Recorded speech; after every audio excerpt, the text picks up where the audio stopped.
My report to the 13th session of the Human Rights Council examines the role of the agribusiness in the food systems and which measures states and companies, whether commodity traders, food processors or retailers, could take in order to contribute to the further realization of the right to food. Paradoxically, today, more than two-thirds of those who are hungry in the world, more than two-thirds of the 1 billion people who are hungry in the world, are involved in the production of food. About 500 million belong to the vast number of small farmers that depend on small-scale agriculture for their livelihoods. This represents 2.5 billion people in total, 1/5 of which are hungry today.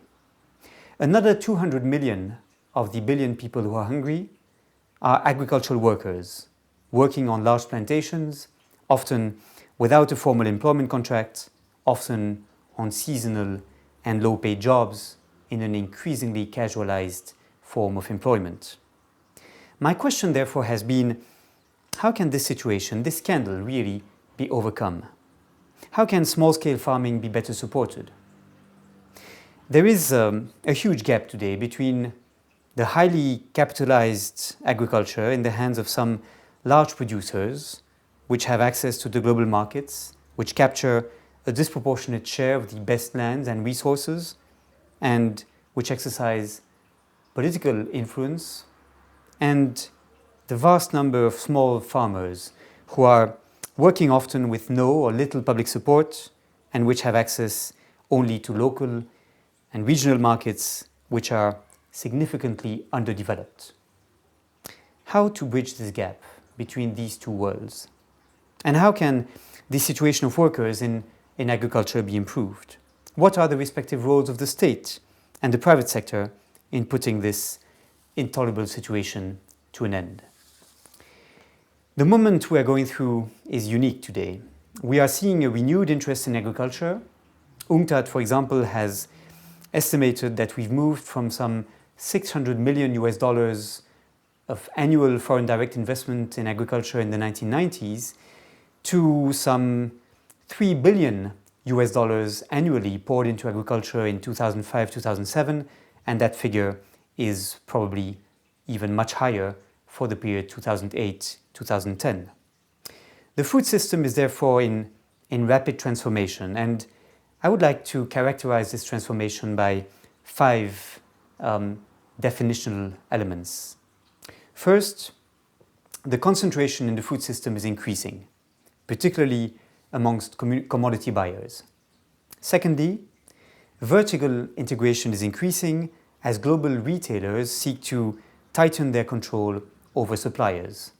Third, supermarkets are expanding rapidly, now also in China, India, Russia, Vietnam, and increasingly also in Eastern and Southern Africa. Fourth, procurement by these global actors is increasingly centralized, and their procurement shed has been expanding. Wholesalers and retailers today source from whole regions or even globally, sharpening the competition between producers from different regions of the world.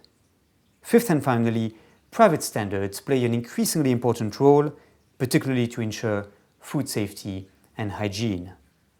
The net result of these developments is that buyers exercise today a considerable bargaining strength over their suppliers, which may lead to downward pressure on wages at the low ends of the food chain, as suppliers must be highly competitive if they wish to remain in business.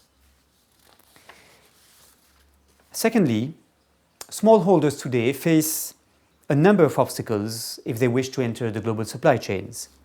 These obstacles include high transaction costs for the buyers seeking to source from small farmers due to poor communications infrastructures, to the lack of storage facilities, and to a low level of organization of farmers into cooperatives. Secondly, the obstacles that smallholders face include also a difficulty for them to comply with the increasingly demanding standards and traceability requirements that are imposed on them. So what can be done? Well, first, states and the private sector could and perhaps should do more to protect the rights of agricultural workers, which are threatened in the current situation. For states, this means, for example, encouraging collective bargaining and protecting the rights to form and join unions. It means setting a minimum wage in legislation, corresponding at least to a living wage, providing an income allowing workers to support themselves and their families, and perhaps we should move in the future to a universally agreed methodology to define such a living wage. For states, it means also improving compliance with existing labor legislation in the agricultural sector. For example, by making registration of workers compulsory in this sector and by strengthening the capacity of the labor inspectorates.